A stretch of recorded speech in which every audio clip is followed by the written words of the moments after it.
지역의 이슈를 콕 짚어드립니다. 헬로 이슈 토크 함께 하시죠. 의료기관에서 일어나는 의료사고로 인해 사회적으로 중대 환자 안전사고 의무보고에 대한 관심이 커지고 있습니다.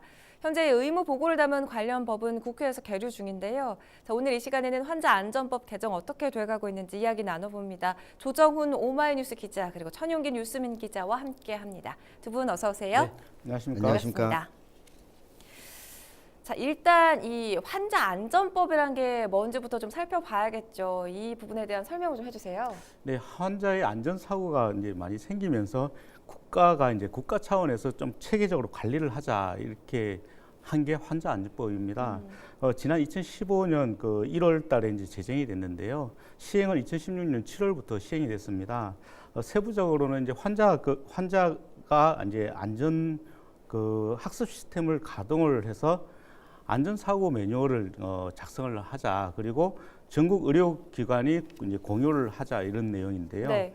안전사고를 이제 발생시켰거나 또는 이제 그 사실을 알게 된 의료인 또는 그 의료기관장 또는 환자나 환자 보호자 등은 이제 이걸 이제 보건복지부 장관에게 이제 자율적으로 보고를 하도록 이제 했습니다. 네. 환자의 안전사고를 이제 알았을 경우에는 이제 보고학습 시스템을 통해서 그 위탁이 된 그 의료기관 평가 인증원이라고 있는데요. 의료기관 평가 인증원에 신고하게 하면은 됩니다.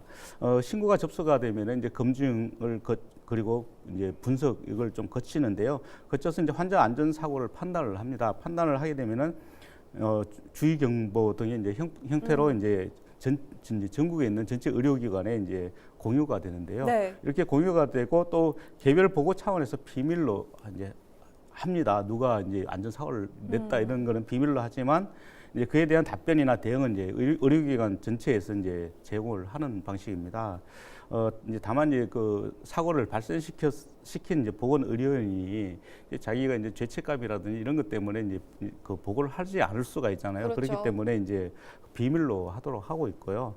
이제 이 보고도 이제 자율적으로 하게 했습니다. 의무가 아니라 이제 자율적으로 하게 했고 그렇기 때문에 이제 사실은 이제 이제 의무제가 되면서 이제 사실은 이제 아직까지도 논란은 좀 계속 이어지고 있는 것이죠. 자, 환자안전법에 대한 설명을 쭉 해주셨는데 사실 이 법이 만들어지기 전까지는 뭐 중대한 의료사고나 환자안전사고가 나도 국가 차원에서의 관리는 불가능했다 이렇게 볼 수도 있는 거잖아요. 그렇다면 이 환자안전법, 이 법은 어떻게 만들어지게 된 겁니까? 네, 이 환자안전법 이야기를 하게 되면 사실 이야기를 꺼낼 수밖에 없게 되는 게 좀 가슴 아픈 일인데요.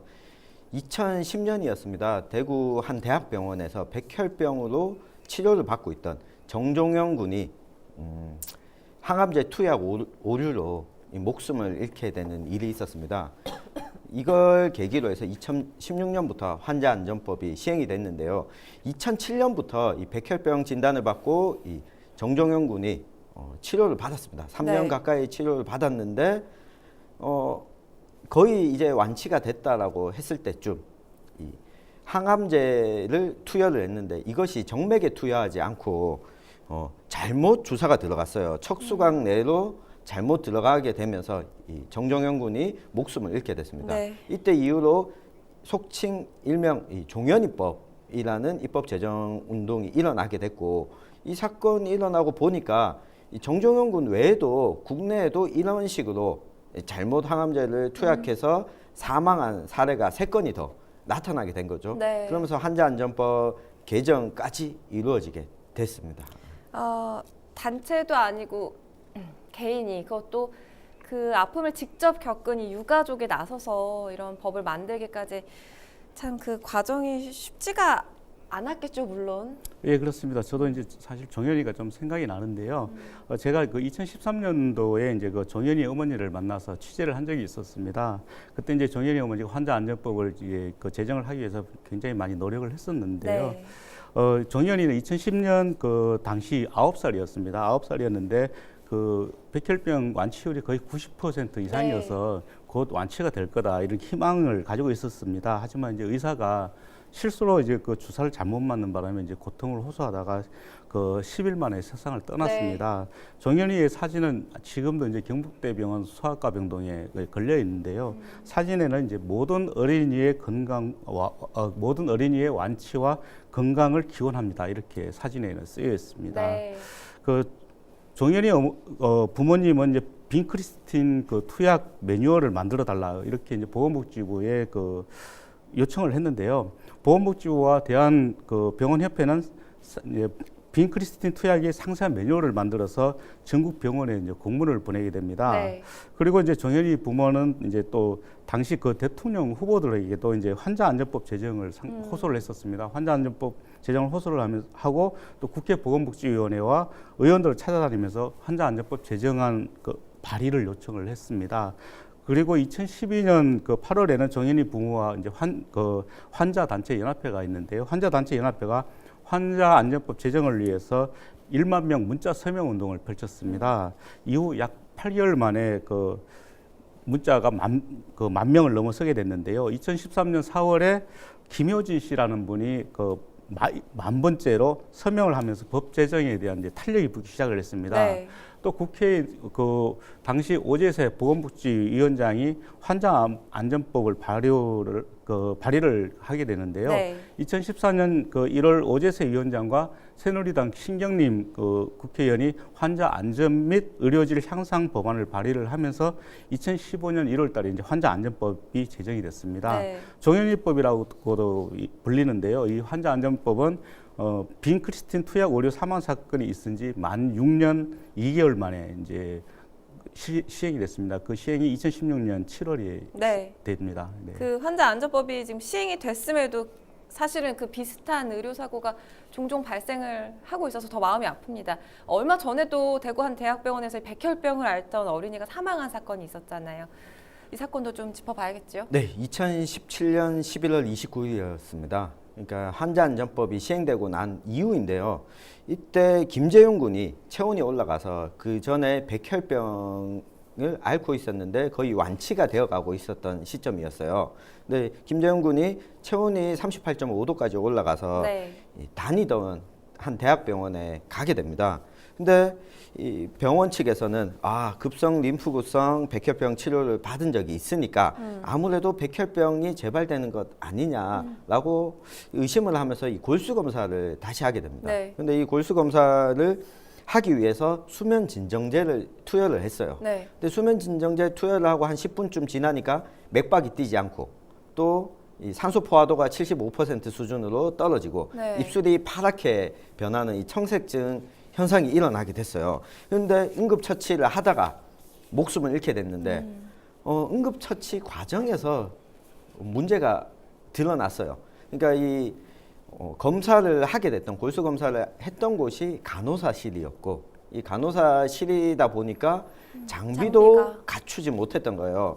그래서 이 사망한 이후에 살펴보니까 구급 조치를 이 장비가 아니라 인공호흡을 하려고 하다 보니까 이 갈비뼈가 다 부러질 때까지 인공호흡 조치를 하게 됐는데도 이 장비가 근처에 없었기 때문에 이렇게 목숨을 잃게 되는 사건이 벌어지게 된 거죠. 그러니까 이 골수 검사에 있어서 제대로 된 매뉴얼을 갖추지 못했고 장비를 갖추지 않고 이렇게 위험한 일이 벌어질 수 있는 네. 검사를 하게 됐다. 이런 측면에서 이 환자안전법이 가지고 있는 좀 제정 시행이 되고도 아직까지 현장에서 적용되고 있지 못하다라는 지적이 나왔죠. 진짜 또 안타까운 부분들이 이 병원이 의도적으로 그 기록을 누락하거나 또 변경했다는 그런 의혹도 드러났잖아요.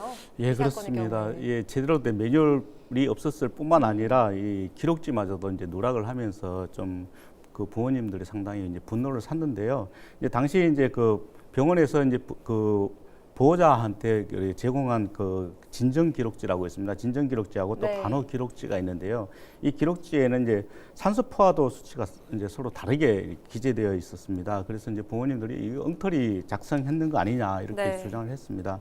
이제 재현 군에게 이제 진정제로 이제 투입이 된 그 미다졸람 2mg이라고 2mg 그리고 케타민 10mg을 이제 먼저 투여를 했는데요. 미다졸람 2mg을 투여를 하고 나서 다시 또 2mg 다시 투여를 한 겁니다. 그리고는 그 병원 기록지에는 나중에 투입한 그 주사 용량은 들어가 있지 않았던 거죠. 네.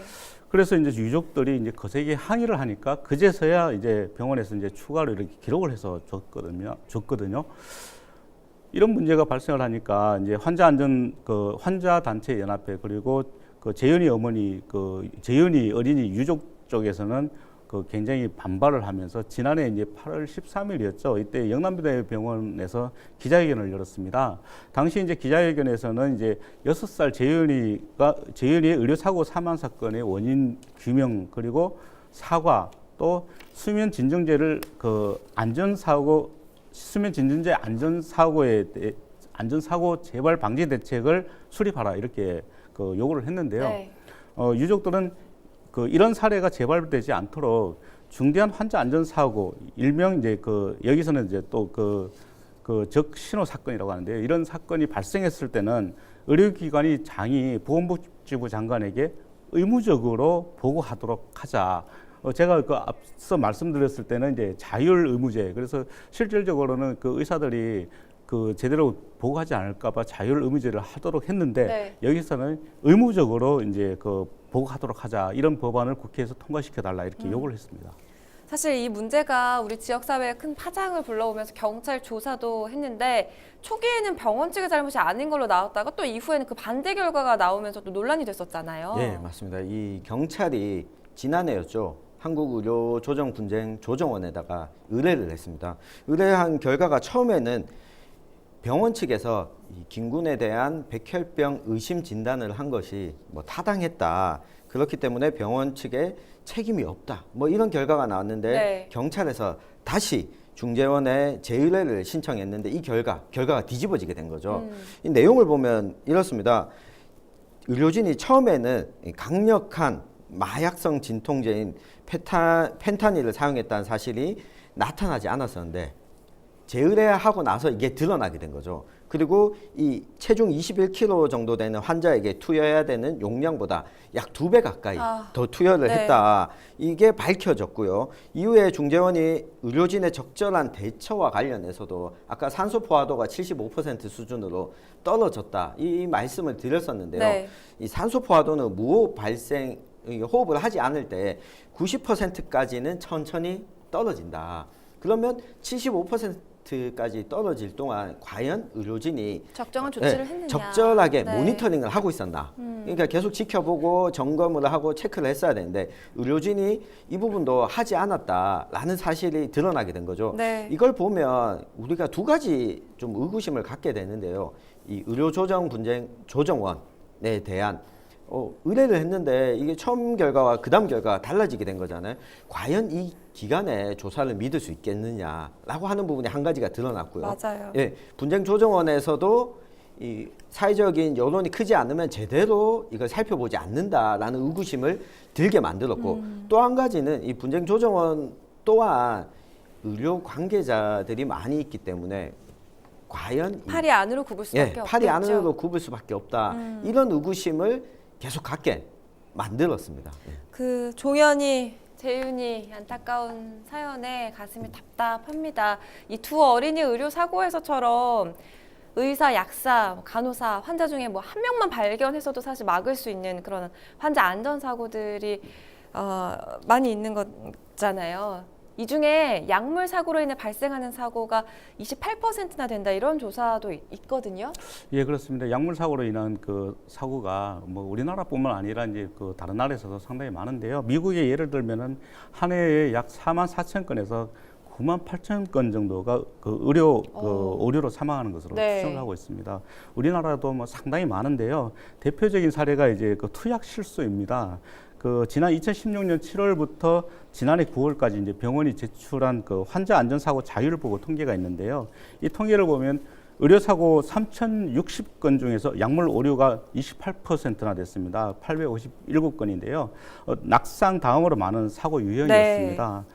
또 이제 그중 의사가 주사제나 약을 처방을 하면서 실수한 것이 375건이나 됐고요. 또 간호사의 실수가 293건이나 됐습니다.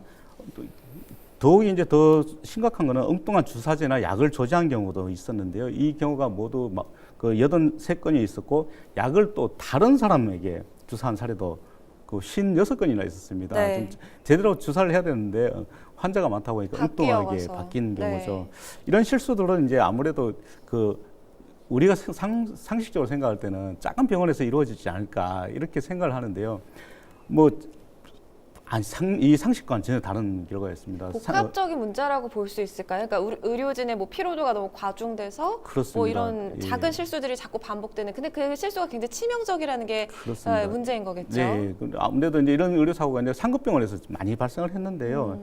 이제 그 이후로 이제 아무래도 환자가 많이 몰리거나 또 이제 금방 사회자께서 말씀하신 대로 이제 그 의료진의 이제 피로도가 쌓이면서 이런 실수가 많이 나오는 것 같습니다. 네. 그래서 이제 정부는 이제 환자안전법 제정 이후에 이제 의료기관의 투약 실수를 줄이기 위해서 매뉴얼과 지침을 만들고 또 사고 사례를 그 병원들이 공유를 해서 예방 대책을 세우게 했습니다. 하지만 이제 이런 그 지침들이 현장에서 제대로 지켜졌는지 그것은 네. 또 별도의 문제인 것 같습니다. 참 이게 또 짚어봐야 될 게 사실 종현이 사건 이후에 환자안전법이 또 생겼고 그게 재윤이 사건에서 적용이 됐는지 이것도 살펴봐야 하는 문제인데 또 하나 뭐 이 법이 실효성이 있는지까지 좀 연결해서 네. 짚어봐야 될 것 같아요. 네, 어떻게 맞습니다. 생각하십니까? 이 재윤군 유가족이 처음에 재윤군이 목숨을 잃고 나서 영남대 병원에 보고를 요청을 했어요. 그런데 이 영남대 의료원의 의료진 측에서 이를 거부한 것으로 알려졌거든요. 의료진이 거부를 했다고요? 네, 이게 자율보고잖아요. 이 종현이법에서는 네. 자율보고이기 때문에 보고할 의무가 네, 없다. 보고할 의무가 없다. 아. 그리고 이걸 보고하는 걸 거부한 것으로 알려지면서 이 유가족들이 직접 사고를 보고하게 됩니다. 네. 그러면서 앞서 환자안전법이 제정된 게 종현이법이었잖아요. 네. 국회에서는 이걸 보고를 의무화해야 된다라고 하는 재윤이법이 지금 국회에 올라가 있는데 이게 계류 중입니다. 아무래도 지금 계류 중이죠. 국회가 놀고 있잖아요. 예, 국회가 놀고 있다 보니까 이 법이 언제 통과될지는 사실상 의문인데 이 자율보고가 의무보고로 바뀌게 된다면 병원 측에서도 조금 더 관심을 기울이고 주의를 기울이지 않을까라고 하는 게 이 법의 법안이 새롭게 올라온 취지죠. 그 앞서서 분쟁조정위원회도 다 의료 관계자이기 때문에 뭐 이들에 대한 그 조사 결과를 좀 신뢰할 수 있느냐, 뭐 네. 이런 부분 팔은 안으로 굽지 않느냐 이런 부분도 우리가 지적을 해봤는데 그렇다면 우리가 계속 뭐 이 환자보호법, 환자안전법 이런 것들을 제정해서 실행한다고 한들 네. 이 실효성이 있겠느냐 하는 네. 부분에 대해서도 좀 말씀을 해주세요. 네, 우선은 아까 의료중재원에 대한 신뢰할 수 있겠냐. 결국에는 네. 사회적으로 의료진에 대한 신뢰도가 높아져야지 이 부분은 해결될 수 있는 문제인데요. 보통 의료사고가 나게 되면 민사소송을 하잖아요. 네. 민사소송을 제기하게 되면 이걸 입증 책임을 유가족들이 지게 돼 있습니다. 이 부분을 조금 더 정부 차원에서 공공의 영역에서 지원해주고 하는 형태로 가야 되는 측면이 있고요. 앞서 조 기자님이 이야기하신 것처럼 결국 상급 종합병원에서 이런 문제가 계속해서 발생하고 있다는 것은 네. 국내 의료 전달 체계 1차, 2차, 3차 병원 간의 의료 시스템의 포화 상태 이 부분을 해결하기 위해서는 의료 인력을 지금보다 조금 더 양성하고 이 의료 인력들의 근로 조건을 향상시키는 것이 맞아요. 근본적으로 이 문제를 해결할 수 있다. 그리고 시급한 문제, 의료진들이 병원 측이 이 문제를 감추는 부분들은 하루빨리 아까 말씀드렸던 재윤이법이 국회에서 통과가 되면서 의무보고할 수 있도록 네. 바뀌는 것이 눈앞에서 사고가 일어났지만 이게 보고조차 되지 않는 상황을 만들지 않을 수 있다. 이 말씀을 꼭 드리고 싶습니다. 자, 잃지 않아도 될 우리의 소중한 가족, 어린이들을 너무 많이 잃었습니다. 전해드리면서도 참 마음이 아픈데요. 이 환자안전법의 개정안 그리고 실효성 논란에 대한 이야기. 자, 오늘은 여기까지 듣겠습니다. 함께해 주신 두 분 오늘 말씀 고맙습니다. 감사합니다.